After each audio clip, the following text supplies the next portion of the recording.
Assalamualaikum warahmatullahi wabarakatuh. Selamat malam, salam sejahtera untuk kita semua. Salam Om Swastiastu, Namo Buddhaya, salam kebajikan dan salam sehat.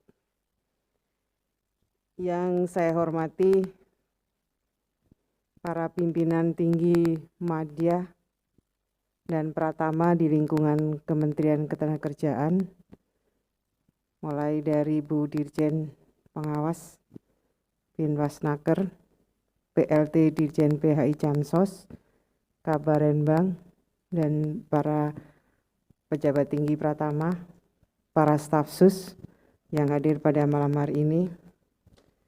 Yang saya hormati para kepala dinas yang membidangi urusan ketenagakerjaan, para kepala dinas provinsi.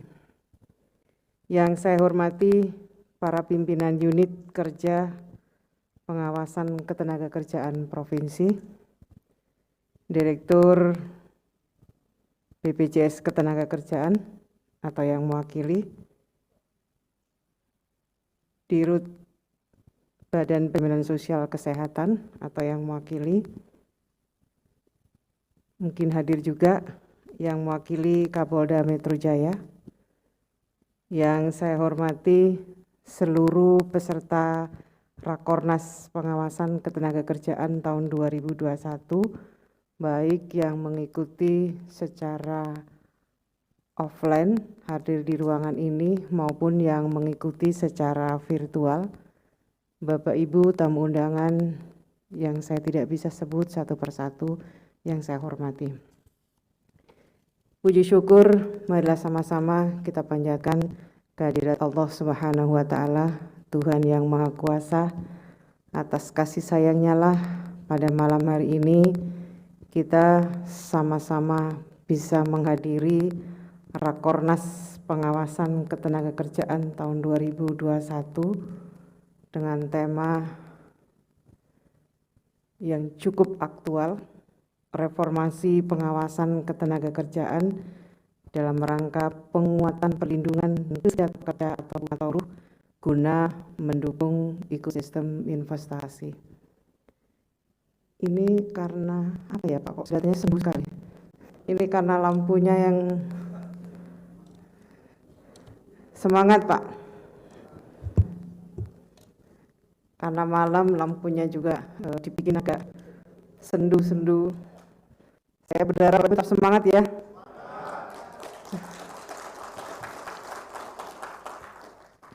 Cukup bangga karena tadi saya menyaksikan secara langsung penghargaan kepada para kepala dinas, pemberian penghargaan kepada dunia usaha dan dunia industri.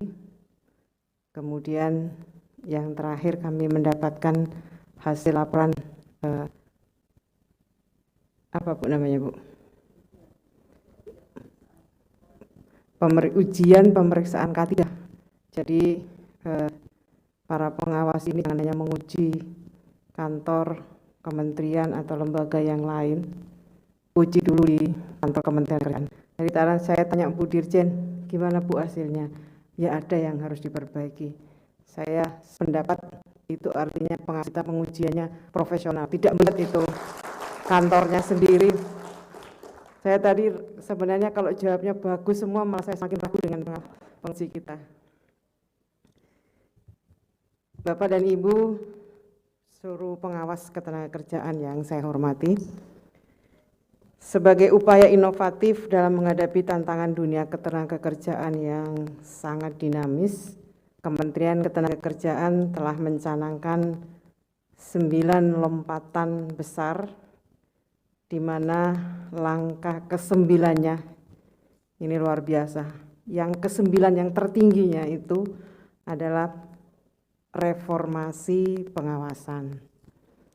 Arah kebijakan dari reformasi pengawasan ini adalah meningkatkan kualitas dan efektivitas sistem pengawasan ketenagakerjaan yang dapat menjamin pelaksanaan pengawasan ketenagakerjaan yang berintegritas dan kredibel, yang di situ ada 7 agenda besar dari reformasi pengawasan, mulai dari penyusunan rencana kerja pengawasan ketenagakerjaan sampai dengan peningkatan efektivitas pengawasan.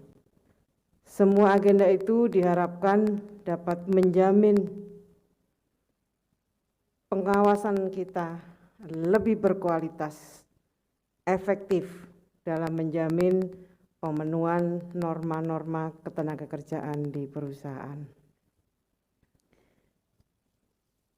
Bapak dan Ibu, hadirin sekalian yang saya hormati, data menunjukkan bahwa jumlah pengawas ketenagakerjaan sampai triwulan keempat tahun 2020 ada sebanyak 1.686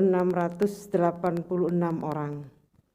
Sementara jumlah perusahaan sampai dengan tahun 2021 berdasarkan WLKP telah mencapai 343.000 perusahaan. Ini yang mendaftar di WLKP. Saya kira yang terdaftar di WLKP itu jauh lebih kecil jumlahnya dibandingkan dengan perusahaan yang eksis.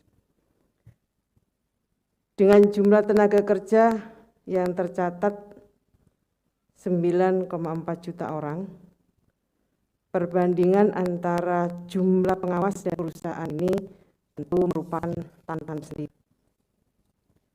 Sementara itu, hasil pengawasan ketenagakerjaan selama 2 tahun terakhir menunjukkan adanya penurunan jumlah kasus. Jumlah perusahaan yang melakukan pelanggaran pada tahun 2019 tercatat sekitar 21.000 perusahaan, sedangkan pada tahun 2020 menurun menjadi 11.000 perusahaan. Pelanggaran norma ketenagakerjaan sebanyak 35.000 pada tahun 2019 menurun menjadi 21.000 pada tahun 2020. Pelanggaran norma K3 sebanyak 13.000 menurun sebanyak 5.000 pada tahun 2020. Pelanggaran-pelanggaran tersebut telah ditindaklanjuti oleh pengawas ketenagakerjaan, baik tindakan yang berupa persuasif maupun represif justisia, sehingga hak-hak normatif para pekerja atau buruh dapat dipenuhi dan pada akhirnya meningkatkan produktivitas kerja.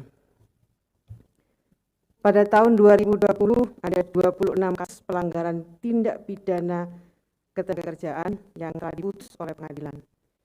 Jika dibandingkan antara jumlah yang terindikasi pelanggaran norma ketenagakerjaan dengan jumlah penyidik PNS atau PPNS, masih sedikit jumlah PPNS yang melakukan proses penyidikan. Dari jumlah penyidikan tersebut, 24 kasus merupakan penyidikan tindak pidana ringan, sehingga saya perlu mengapresiasi pada para PPNS ketenagakerjaan kita yang berdedikasi menjalankan tugas negara melakukan penegakan hukum di bidang ketenagakerjaan. Ini menambah keyakinan kita bahwa para pengawas ketenagakerjaan kita memang, terkhususnya PPNS kita, memiliki kredibilitas yang tidak bisa diragukan lagi. Saya berharap ini juga menjadi contoh, menjadi motivasi bagi PPNS ketenagakerjaan yang lain. Saudara sekalian yang saya hormati, pengawas ketenagakerjaan sebagai garda terdepan dalam penegakan hukum di bidang ketenagakerjaan. Yang harus dilakukan adalah harus mampu merubah diri ke arah cara yang lebih terukur, profesional, dan terpercaya. Pengawas ketenagakerjaan harus mampu memberikan, ini yang harus kita lakukan terus-menerus, harus mampu memberikan pesan positif kepada masyarakat dan harus mampu menjadi figur penegak hukum yang dapat bersinergi dengan stakeholder, berintegrasi, dan tentu saja profesional. Sekarang saya kira saatnya kita berbenah diri agar pengawas ketenagakerjaan Indonesia mampu menjawab tantangan serta kebutuhan masyarakat dan mendukung iklim investasi, dan diharapkan dapat meningkatkan kenyamanan dan kepercayaan agar investor dalam menjalankan dunia usaha di Indonesia ini semakin percaya diri untuk bisa investasi di Indonesia. Ini tantangan yang luar biasa berat, Bapak Ibu. Membangun iklim investasi sudah kita lakukan dengan melakukan melahirkan sebuah undang-undang 11 tahun 2020, undang-undang tentang cipta kerja. Tantangan berikutnya ada tangan para pengawas kita agar sekali lagi meningkatkan kenyamanan dan kepercayaan bagi investor. Jadi undang-undangnya dengan segala dinamika sudah kita selesaikan. Berikutnya adalah ada di tangan, ada di pundak Bapak dan Ibu para pengawas ketenagakerjaan. Undang-undang cipta kerja dan di dalamnya peraturan pelaksananya, alhamdulillah ini undang-undang yang peraturan pelaksananya bisa kita terbitkan secara on time. Di Undang-Undang 11 2020 itu memerintahkan agar peraturan pelaksananya bisa disahkan 3 bulan sejak diundangkan. Dan alhamdulillah 2 Februari genap 3 bulan seluruh peraturan pelaksananya termasuk 4 peraturan pelaksana klaster ketenagakerjaan kita bisa selesaikan.